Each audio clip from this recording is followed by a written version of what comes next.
En el nombre del Padre, y del Hijo, y del Espíritu Santo. Amén. Ave María Purísima. Pueden sentarse.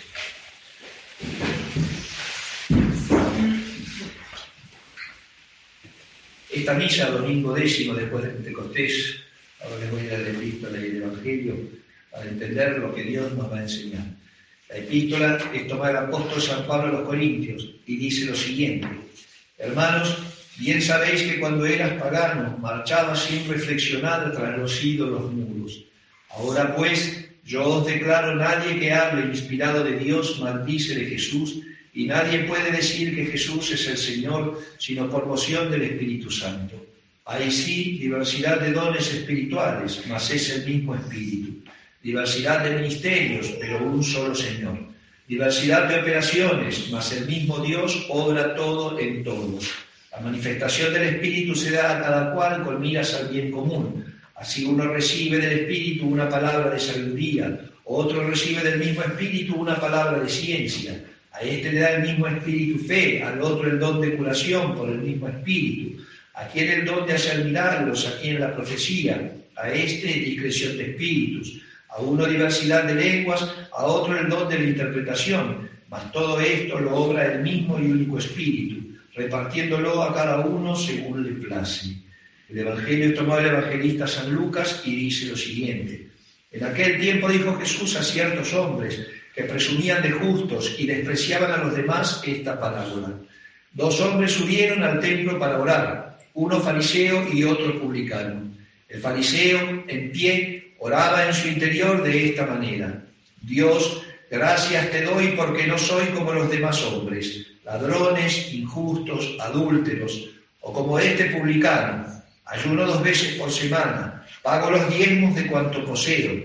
El publicano, en cambio, puesto allá lejos, ni se atrevía a levantar los ojos al cielo. Se golpeaba el pecho diciendo: Dios mío, ten piedad de mí, que soy un pecador. Os digo que éste volvió justificado a su casa, mas no el otro, porque todo el que se ensalza será humillado, y el que se humilla será ensalzado.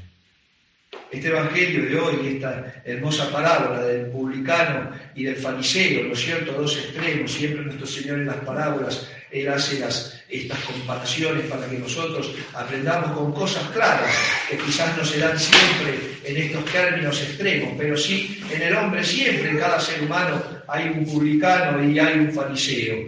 Estas parábolas que Dios nos da, nos sabe que nosotros estamos mezcla de ángeles y demonios. El pecado original nos tira para abajo, el deseo de la gracia nos quiere hacer llegar al cielo. Somos malos desde que nacemos. ¿Por qué? Porque el pecado original vició esa presencia de Dios, ese bien, y aunque el bautismo borra esa culpa del pecado, nos deja las consecuencias de él. Por eso nada más equivocado que ese principio revolucionario, la Revolución Francesa, de Rousseau, que decía que realmente el hombre era bueno por naturaleza, pero la sociedad lo hacía malo. Entonces el asociarse con otros malos, con otros hombres, se hacía malo. Ahora, el imposible decir: sí, yo soy bueno, el otro es bueno, el otro es bueno, el otro es bueno. Por naturaleza somos buenos. ¿Cómo puede ser que cuando nos juntemos seamos malos? Es imposible. Entonces, el hombre es malo por naturaleza. Es decir, después del pecado original, quedamos, es más fácil hacer el mal que hacer el bien. Y de manera, dice San Pablo, que viendo el bien que quiero, hago el mal que no quiero. Siento en mi carne una ley contraria a la ley de mi espíritu. De manera que viendo el bien que quiero, hago el mal que no quiero. Por eso en nosotros está siempre esta lucha entre este fariseo que se cree mucho adelante de Dios y adelante de los hombres, y el pobre publicano que realmente, el que tiene buena conciencia, sabe que no somos nada, que a la primera de cambio, si Dios no nos sostiene su gracia, andamos cometiendo alguna falta contra alguno de los mandamientos. Por eso la necesidad que Dios instituya el sacramento de la penitencia.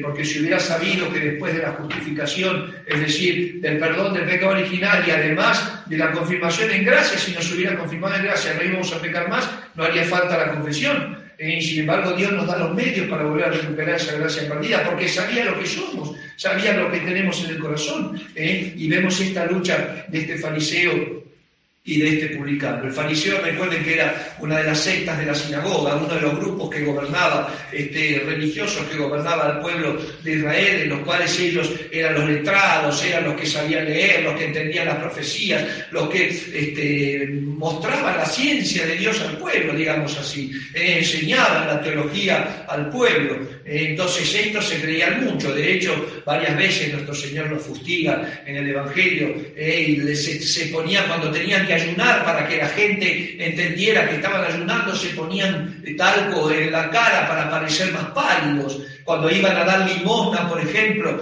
venían sonando trompetas y haciendo ruidos con sus sirvientes para que la gente viera: uy, voy a ponerte lo que me sobra, una monedita en la limosna. En el famoso pasaje con la pobre viuda que viene y da su moneda que tenía para comer, y le dice: ¿viste aquel fariseo que vino con trompetas y haciendo ruido?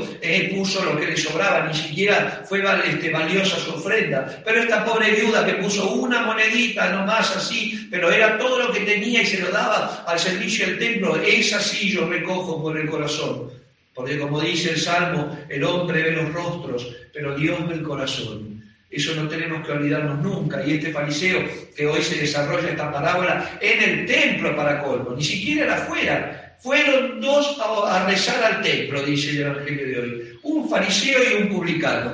Las dos clases de hombres, digamos así, o las dos inclinaciones del alma, al bien y al mal, a la gracia y a la desgracia. El fariseo, aquel que tenía que pasar por justo, y el publicano, que era, les digo, era un insulto incluso decir publicano. A Jesús nuestro Señor, cuando lo querían insultar, le decían samaritano, le decían como publicano: vas a comer con los publicanos. El publicano era el judío recaudador de impuestos, el que tenía que estar sentado en el banco de los impuestos y robaba un poco. Además, lo consideraban un traidor, porque le estaba sacando el dinero a su propio pueblo para dárselo al romano. Por eso estos dos extremos, digamos así, el que era la luz del pueblo, que era el fariseo, y los que eran lo peor, lo que había que evitar, que eran los publicanos.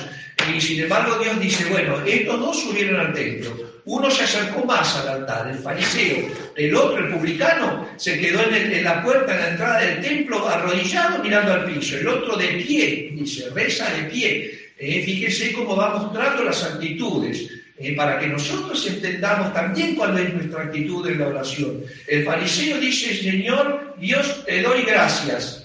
Miren, da gracias, podría decir uno, pero no le da gracias a Dios, se da gracias a Él. Te doy gracias porque yo no soy como todos los demás. No soy ladrón, no soy adúltero, no soy esto, no soy lo otro. Además ayuno, además doy el diezmo. Y no soy como aquel publicano que está allá atrás, como aquel publicano que nos roba y que hay que evitar. Y sin embargo el publicano estaba hincado y mirando al piso y decía, no se animaba ni siquiera a levantar los ojos al cielo de lo culpable que se sentía por su falta. Perdóname, Señor, porque soy un pecador. Y se golpeaba el pecho de dolor. ¿Cuál de los dos salió justificado del templo? Dice nuestro Señor. Pues este fariseo salió en pecado. Y el pobre publicano que entraba en pecado salió justificado y en gracia. Por eso, hijos míos, ahí tenemos que ver esa lucha del alma, ¿no es cierto? De que se cree todopoderoso, uno omnipotente, que no necesito nada, gracias te doy, Dios mío, porque soy así y no soy como aquellos. Y la realidad de la conciencia que nos muestra que somos como el publicano. El que esté libre de pecado tiene la primera piedra, dice Jesucristo nuestro Señor. Y había un santo que dice: ¿quieres ver la humildad realmente? ¿Cómo te vas a dar cuenta que eres orgulloso? Si ahora uno te dijera, ¿sabes qué? Párate y empieza a hacer confesión pública de tus pecados. Ahí uno saldría, realmente quedaría sonrojado y no se animaría ni a hablar.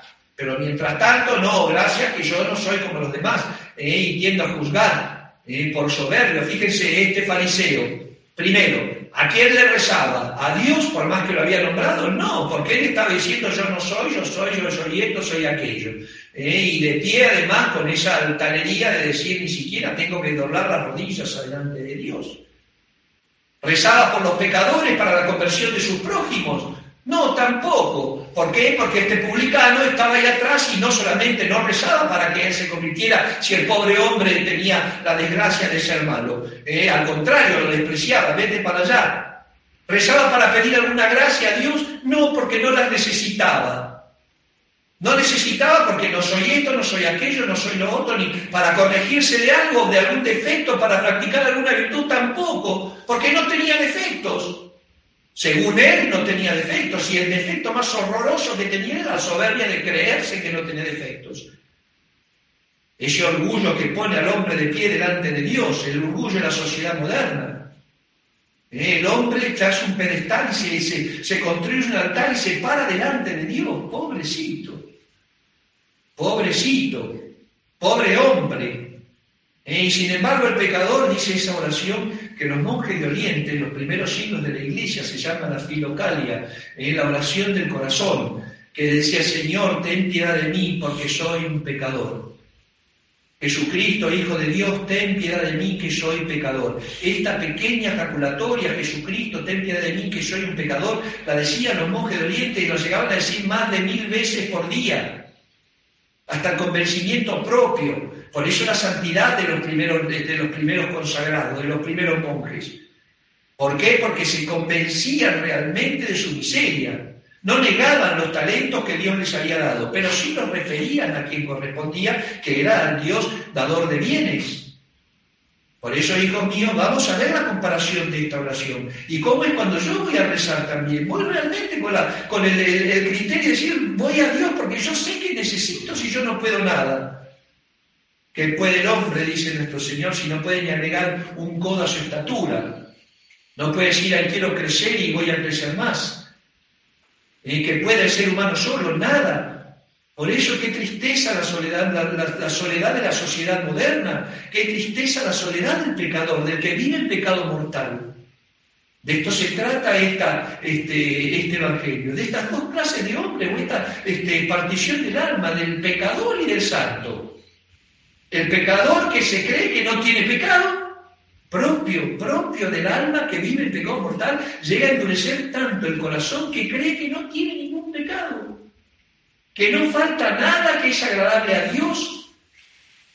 Y el santo, que al contrario, se cree que realmente es lo peor del mundo, pero gracias a Dios puede ser lo mejor que Dios pensó de él. Gracias a Dios. Así también nosotros, hijos míos, cuando vayamos a Dios, primero, entender la necesidad de Dios. El hombre necesita a Dios. Si el mundo lo entendiera, la tierra sería un paraíso. ¿Por qué? Porque estaríamos todos, primero, glorificando al Creador, buscando la perfección del alma, corregir nuestros defectos.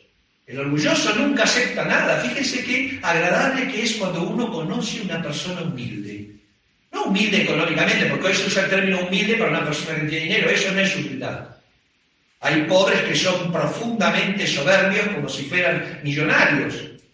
Pero cuando uno conoce a una persona de alma humilde, de corazón humilde, qué agradable que es estar en su compañía. Dan ganas de servirlo, dan ganas de estar así, de platicar, de invitarlo siempre. Y encuéntrense con un alma orgullosa, que siempre tiene razón, que no se le puede decir nada, que no acepta una corrección. Qué desagradable que es estar con esas almas. Pues imagínense si para un ser humano pasa esto con estos dos extremos, ¿cómo será con Dios? Dios detesta al soberbio. Detesta al soberbio y pone en un pedestal al humilde. Por eso esa tiene que ser nuestra actitud también. Y de ahí sale una gran virtud, hijos, la comprensión y la compasión. El entender lo que uno es, que participamos de la misma naturaleza perversa. ¿Hasta cuándo lo voy a soportar? Dice Jesucristo, generación mala y perversa. Todos tenemos la misma naturaleza caída. Entonces, de la humildad sale esa gran virtud, la comprender la miseria del otro como Dios comprende la mía. Y se inclina hacia mí para sacarme de esa miseria. Así el corazón humilde tiene justamente ese corazón compasivo y comprensivo. Primero entiende y después se inclina a ayudar al otro. En lo que se llama justamente las obras de misericordia, no solamente corporales, también espirituales. El soberbio nunca es bueno. El soberbio nunca es bueno. Eso lo dicen los autores espirituales. El alma que tiene el vicio del orgullo que como vicio dominante, orgullosos somos todos. Pero el que tiene el orgullo como vicio dominante nunca va a ser bueno. Podrá tener actos de bondad, pero bueno no va a ser. Porque siempre se va a creer más que los demás, incluso más que Dios. Y va a despreciar al prójimo. Y sin embargo el humilde en su bondad no tendrá conocimientos, no tendrá ciencia, no tendrá bienes materiales, o a lo mejor sí.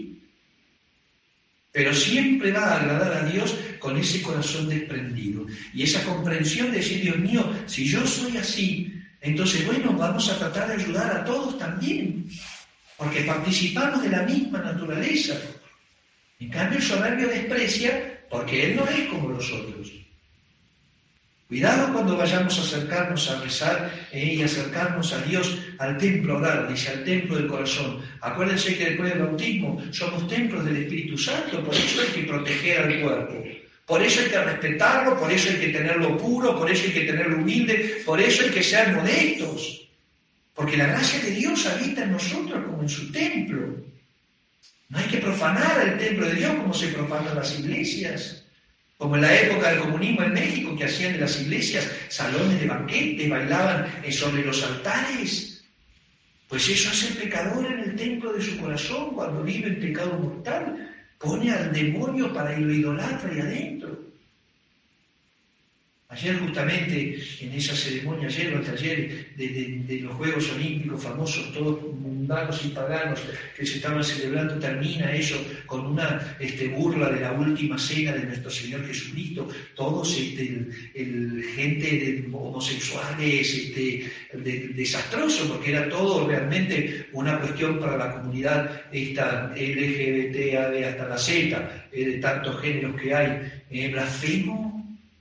Blasfemo, termina blasfemo, todo tiene que ir, ven cómo es el hombre y el orgullo, el hombre moderno detesta todo, pero detesta a Dios, es una guerra que le ha hecho a Dios. La sociedad moderna ya le plantó bandera de guerra contra Dios. ¿Qué necesidad en una ceremonia así, además pagana, por todas las cosas que pusieron? ¿Qué necesidad de terminarlo en el medio, poner una blasfemia en contra de la fe católica? ¿Por qué no hicieron una burla de una sinagoga? ¿O por qué no hicieron una burla de una mezquita de los musulmanes? Porque ahí nomás se levantan todos y lo degüellan. Pero no, porque el demonio sabe lo que hay que atacar a la Iglesia Católica. Por eso, hijos míos, vamos a hacer armas de fe, a hacer armas de oración verdadera y de humildad.